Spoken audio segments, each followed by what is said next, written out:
होता है टैक्स, यहां तो टैक्स ही टैक्स भरा हुआ है, और उसमें क्या राज्य और क्या केंद्र, सभी इसी से वसूली कर रहे हैं। संकेत जी, मैं एक स्टेटमेंट पढ़ूंगा, उसके बाद मैं तेल के खेल पे आऊंगा। जून 2010 में मनमोहन सिंह जी ने बोला, जब उन्होंने पेट्रोल के प्राइसेस डीरेगुलेट किए, deregulation was part of much needed reform and there should be no excessive populism। ये मनमोहन सिंह जी के शब्द हैं जो उन्होंने पेट्रोल प्राइस डीरेगुलेट करते हुए बोला था। अब आते हैं तेल का दाम किस किस कंपोनेंट से बनता है। पहला है तो क्रूड ऑयल का प्राइस, दूसरा है टैक्सेज, उसके बाद कमीशन, ट्रांसपोर्टेशन, वो छोटे मोटे कंपोनेंट है, उसको एक बार इग्नोर करते हैं। जब आप क्रूड ऑयल के प्राइस की बात करते हैं तो आपको यह भी ध्यान में रखना होगा कि सन 2014 में भारतीय करेंसी का एक्सचेंज रेट क्या था, आज 2021 में एक्सचेंज रेट क्या है। क्योंकि जो भी आप क्रूड ऑयल इंपोर्ट करते हैं उसका पेमेंट आप डॉलर टर्म्स में करते हैं।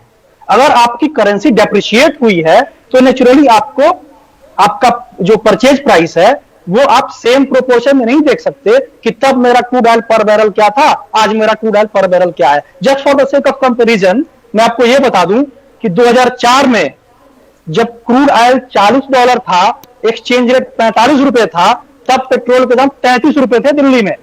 आज ये 2014 में जब मनमोहन सिंह जी की सरकार सत्ता से गई तब ये दुगने से भी ज्यादा होकर 72 रुपए हो गए थे, एक्सचेंज रेट 60 रुपए के आसपास था। तो आप केवल क्रूड ऑयल पर बैरल के बेसिस पे ये आप एनालिसिस नहीं कर सकते।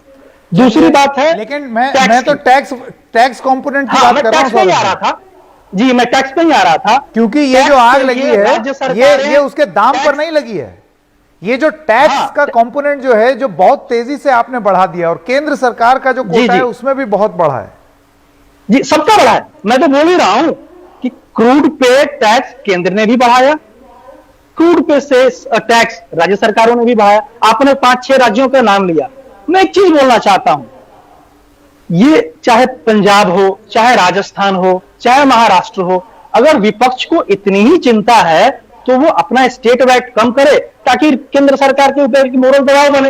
वो तो करते नहीं है, झूठ मूठ का हल्ला मचाते हैं।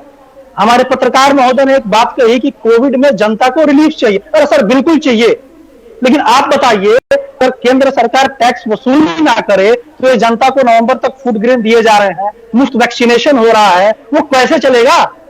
रेवेन्यू तो यही तो मेरा सवाल है, सारी वसूली इसी पेट्रोल से होगी। 30 सेकंड लूंगा, 30 सेकंड। पूरी रणनीति यही है कि वसूली पेट्रोल से कर लो, और कोई तरीका नहीं है। 1,35,000 करोड़ का ऑयल बॉन्ड छोड़ के गए थे मनमोहन सिंह जी, जिसको 2026 तक रीपे करना है। मुझे ये तर्क समझ में नहीं। आकृति भाटिया, आप मुझे बताइए कि जब जब सरकार से ये पूछा गया है, या जब एक सेकंड सौरभ जी, एक सेकंड आकृति भाटिया, जब ये सवाल पूछा गया है तो ये है कि भाई आपको सरकारी स्कीमों का लाभ चाहिए या नहीं, जनहित में अगर कोई स्कीम आनी होगी तो उसके लिए पैसे चाहिए या नहीं? बिल्कुल चाहिए। लेकिन इसका यह मतलब थोड़ी है कि आप एटीएम मशीन बना करके रख दें पेट्रोल पंप को। जी संकेत जी, जैसा कि सौरभ जी ने एक पंक्ति से